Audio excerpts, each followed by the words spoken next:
Excited na ba matapusa sa pagpaminos ko sa Ginoo? So, di na ko. Ngayon, ang share sa Paul sa Ginoo.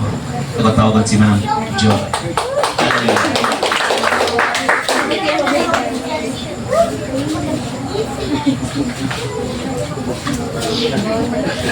Ang gabi sa tanan.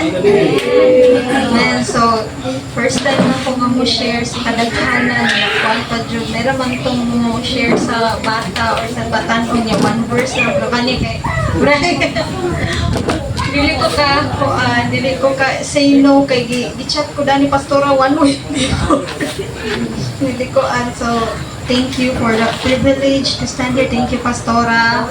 Thank you everyone. So akong gihangyo ang tanan na mutindog na atong abuan ang word ni Lord karon na. Oh Holy Spirit, God Father, we thank you Lord for this wonderful day, oh God. Lord, apart from you, we are nothing, oh Lord. Holy Spirit, we are so sensitive in your presence, oh God. Speak to us, speak to our hearts, speak to our mind, Lord. Lord, open up the heavens, Lord. And I pray, we pray, give us the understanding, the wisdom of your word, oh God. That, Lord, this is not just the same night, Lord. There will be an extraordinary thing that will happen in us, Lord God. Na dili mahimo nga listener lang ni Lord, but amo ning kanon, Lord. Amo ning buhaton, Lord, kay imo ning sugo kanamo. And Lord, let it be that our hearts, Lord God, will humble down in your presence. Let it be all the prideful spirit will bow down in Jesus' name. That it is not I, it is not us, but it is you who will speak, oh God. Thank you, Lord. Thank you for the ever-interceding presence ng imong gihatag, Lord God. Salamat sa anghel. Salamat sa mensahe ng imong gihatag. In Jesus' name we pray. Amen. Hallelujah. Thank you, Lord. Hallelujah. So, atong topic karon is fruit that remains. Amen. Perminti man nato ni madunggan, no, pero atong tinguhaong nga pinasahi ang atong makuanan kay everyday manggod lahi-lahi ang revelation ni Lord. Amen ba? So usahay manggod sa kataas sa atong pagiging Kristohanon, may ngutag ay mo nang mga nang word. Pero walay fresh revelation. Walay fresh anointing nga makutlo kay ka nalunggan namang una ang pangutana na may bag-o. Kasi may gustong bag-o. Okay ka, permente gustong bag-o, di ba? So, I will read the word in John 15:16 in King James Version. Muna kung kadak-an dyan King James. You have not chosen me, but I have chosen you and ordained you that you should go and bring forth fruit, and that your fruit should remain, that whatsoever you shall ask of the Father in my name, He may give it to you. So sa Cebuano, no, tanawa na lang ninyo, o direct. Dili kamo ang nagpili kanako, kundi ako ang nagpili kaninyo. Gipili ko kamo aron manglakaw ug mamunga sa mga bunga nga mulungtad, aron nga bisan unsa, ingna daw bisan unsa, ang inyong pangayon sa amahan pinaagi sa akong ngalan, ihatag niya kaninyo. Amen. So one of God's purpose in our life is to become fruitful. Amen. Wala tag-i-design nga wala lang, kahoy-kahoy lang, mamunga jud ta. Amen. Therefore, we will not doubt that we are to become fruitful. Inay mong katapan, fruitful. Sa daghang mga pinasahi nga pagka mabungahon. The question is, how important it is that we as a believer of Christ must become fruitful. Nga importante man nga kinahanglan magbinungahon ta, madili ta mo stay the same. It is written in Matthew 21 verses 18 to 21. So, ako na nung po, ano na, wala ko kasulat. Sa to. Forgive me. Sa to. Matthew 21. Dara. Anong importante ang mamunga? Kay iyang giingon sa Bisaya. Nianang pagkabuntag sa pagbalik ni Jesus sa syudad sa Jerusalem, gigutom siya. Unya, may nakita siyang kahoy nga igos or fig tree sa daplin sa dalan. Busa, giduulan niya kini.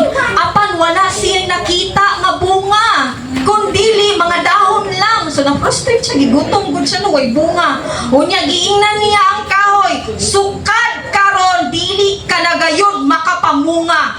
Oh, lisod kay no. Og diha-diha nalaya ang kahoy. Sa diha nakita kini sa iyang mga tinun-an na tingala kayo sila, mingon sila nganong kalit nga nalaya ang kahoy nga igos. Ana sila.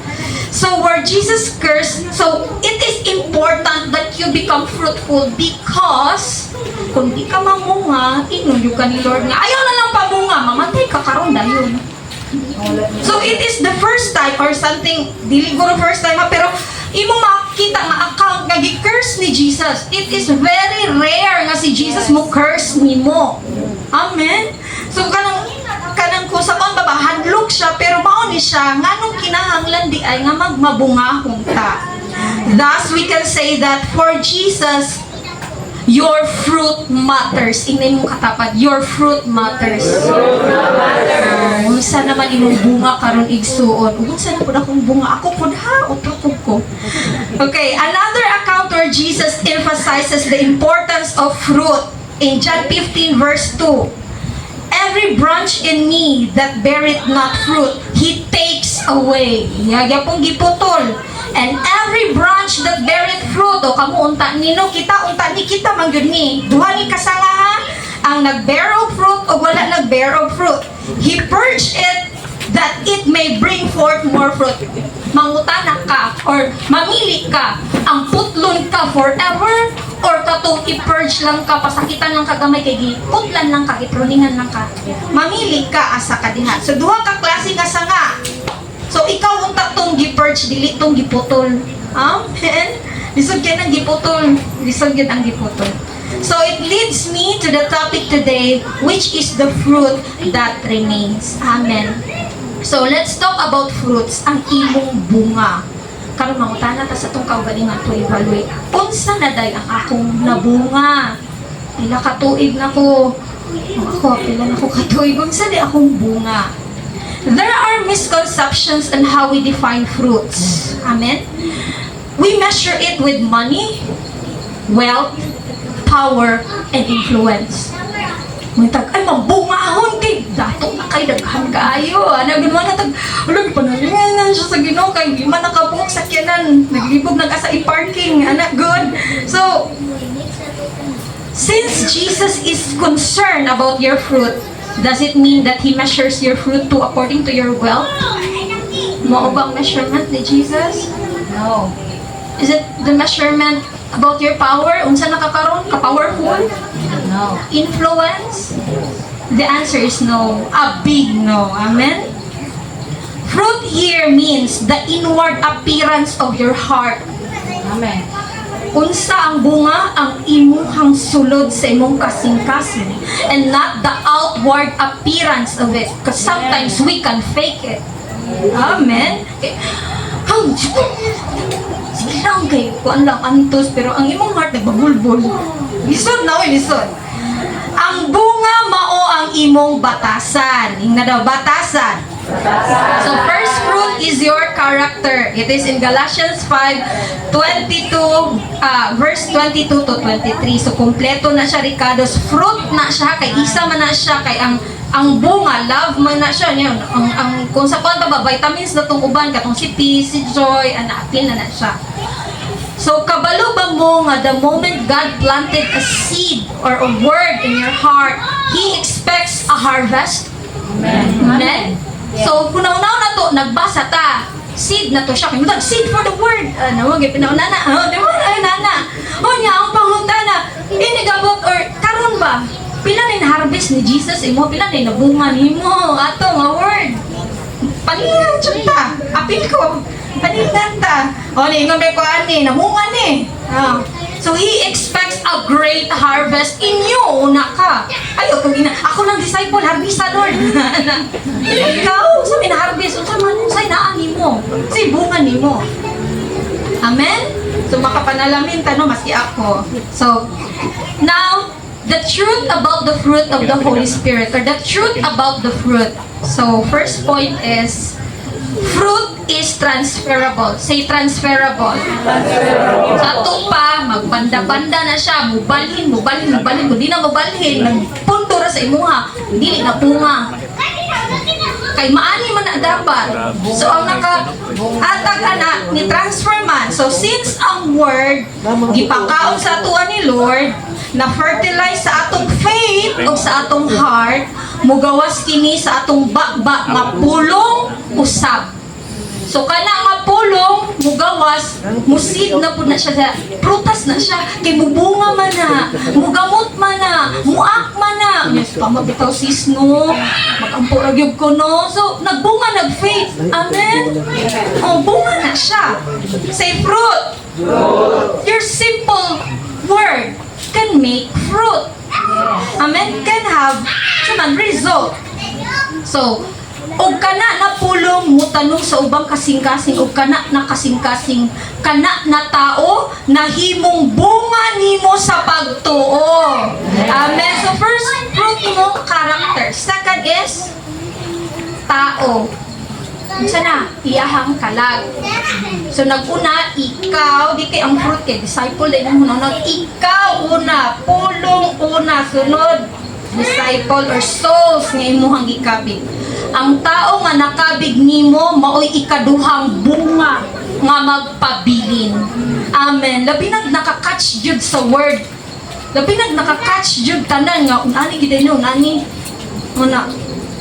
Ya lisod pod kung nawala kay ikaw ang unang nga fruit, kung tan-aw ka nawala man yung imong unang bunga, wala ni reflect sa iya, tingala ka man nawala man to.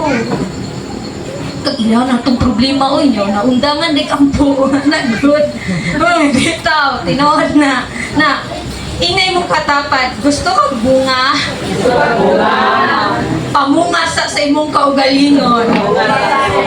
Oh, make yourself attractive to the soul. Di ba inyo nila, ang punuan nga mangga nga dagang bunga labayunon? Oh, kanon lahiyo na tong concept, dili nang negative. Ang punuan nga dagang bunga daghan ma-attract. Daghan gusto mo katkat, manguha, magpasilong, mabuhi didto. Nanaka dili kay labayunon mo kag bunga mo gugong icon. Ano manggugong pero pamunang anaon jud ko na batiron ko nila dili man. Lahiyo na to. Because there is something in you that attracts others. Amen. Di ba ang bird mo adto sa kanang punuan nga nasi makaon. So sama ra pud ana ang mga kalag. Amen. So next point, duara ni ka. Okay. So una point is fruit is transferable. Second point is when the heart is right, the fruit is right. Amen. Sige na balik-balik nga. You will be known by your fruit. Amen. So, pasabot katungin sila ang mangga di mo santol tinuod jud siya kay naman sa Matthew 7 verse 16. You shall know them by their fruit. Sini. Do men gather grapes of thorns or figs or thistles? O mana ko mamunga ba di ang grapes of thorns, din na kada figs or thistles, ana siya. So you shall be known by your fruit, by your character, and by the people who is attracted to you. Di kina-attract man sila kay gwapa ka ha, ay di ba naman ang gwapa man ka diha kay Lord. But they are attracted because there is something in you that they wanted to in them. Amen? Amen? Lumiyan ang kinabuhi. No, di lang na nimo mabalaan. Because you just do the will of God. Amen? A good tree will produce good fruit. While on the other hand, a bad tree will produce bad fruit. So always check the motive of your heart. Amen. Kung unsa imong motibo, maupod mo'y mabunga sa imo. Kung half-half lang na, half-half rapod na. Kung moingong kag pakitang tao lang po na, pakitang tao lang po na. Pero kung tinuod, mo abide kay Lord, tinud-anay, pahinlo, magtininuod, tinuod po nang i-abide sa imuha. Amen? Amen. So the reflection is, my conclusion for tonight, fruit is another matter to be asked for. So, separating it from your needs. Tanawa ang word ni Lord diri ha, and bring forth fruit, and that your fruit should remain. Given na ang fruit, unya lahi ang phrase nga that whatsoever you shall ask. Lahi na imong need, lahi ang frutan na ha. Abot kamay. Ang as na pud nimo is lahi day na nga. Lahi ng car, lahi ng balay. Amen. Mugagala, grabe. Dato na giday kay kuno kay dato pa ko sa karakter. Dato pa ani. Napadyo'y paingon nga nagpaabot nga mga unsa pa na needs nimo. Oh? That whatsoever you shall ask of the Father in my name, He may give it to you. So pakapin raday na ang inyong desire. Amen. Amen. So muna nang giingon nila nga siksik liglig umaapaw kay nagsubra-subra. Kay ang giuna man ikaw.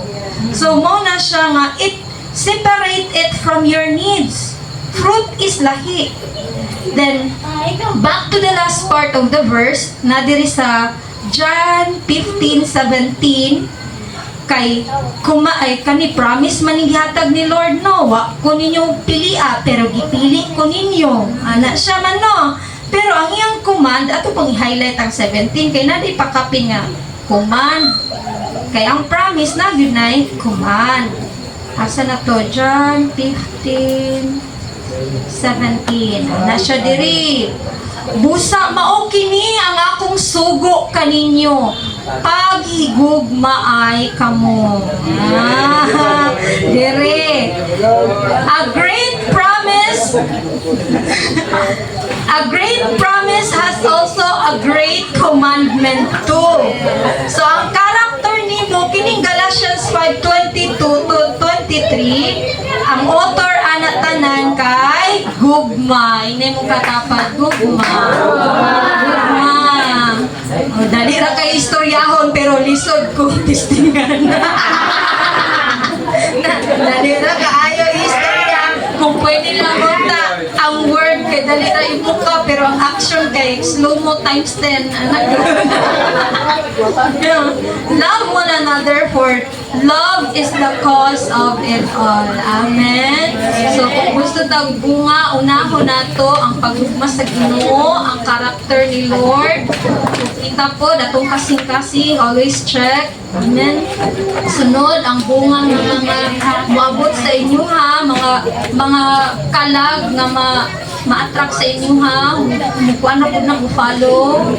So always check. Basig mo ingon na po bukalik, oy daghan ako ma-win. Kalitan ka wala isa kadlaw. Kaya nanguha naman imong heart nga, ay daghan ako na-win. Pwede na Pwede na ako mawala. Oy dili kang nawala, sila mo'y nawala. Nga naman, because your heart is not right. Amen. So sa iba makalimot na, maski gay kami sa una, ako sa karon, kanang sa iba malami, manggugay mo yung kanamian na ginalin. Halit ka, pamilok lang mo, nawala ka. Parang good. Kaya because the heart is not right. Always align your heart in the will of the Lord. Amen. So, maulog itong mga igsoon. I hope na-bless mo sa word. Pastor na paliho po. Tindog tanan. Tampok na. Yes. Most gracious and Heavenly Father, Holy Spirit, thank you, Lord. Kaninga word, Lord God, short but then it is concise, Lord God. We need it, Lord. We need to hear it, Lord God. Lord, let it be, Lord, nga mong matiman-an, dili lang karong tumura, pero sa umaabot pa mga panahon, nga kani, Lord, nga word, mutusok, mabunga, o kani nga bunga, makitan, o kana nga makitan nga bunga, maka-attract po, Lord, mawin ang ubang souls, Lord God, because of that kind of fruit that we have, Lord God. Lord, we pray right now, Lord, cleanse our heart, Lord God, like the prayer of David in his Psalms, Lord God. Create in me a clean heart, O Lord, and renew a right spirit within me. A right spirit, a right motive, a right heart, Lord God. Because you have said in your word, a pure heart can see God. And Lord, we will witness us. We are your witnesses. We are going to witness your miracles, Lord God, in our life, Lord God. And even in the others, Lord God, makita na mo kung giunsa nimo pag-usap ang tanan, pagbaliktad sa tanan, Lord God, na dili naman unta tabanguno naman unta, pero ano pang gibaliktad, Lord God. That is a great miracle, O God. And we are your workers, O Lord. We thank you for everything, Lord. We bless your name. In Jesus' name we pray. Amen.